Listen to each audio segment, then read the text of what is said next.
একজন মুসলিম হিসেবে এটা আপনার জানা জরুরি। দেখুন কয়টা প্রশ্নের উত্তর আপনি দিতে পারেন। কোন সূরা 10 বার তেলাওয়াত করলে আল্লাহ তাআলা তার জন্য জান্নাতে ঘর বানিয়ে দেবেন? এ সূরা ফাতিহা, বি সূরা ইখলাস, সি সূরা ওয়াকিয়া।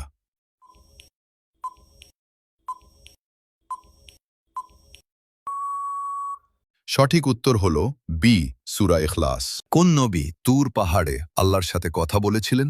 এ হযরত ঈসা আলাইহিসসালাম, বি মূসা আলাইহিসসালাম, সি আদম আলাইহিসসালাম।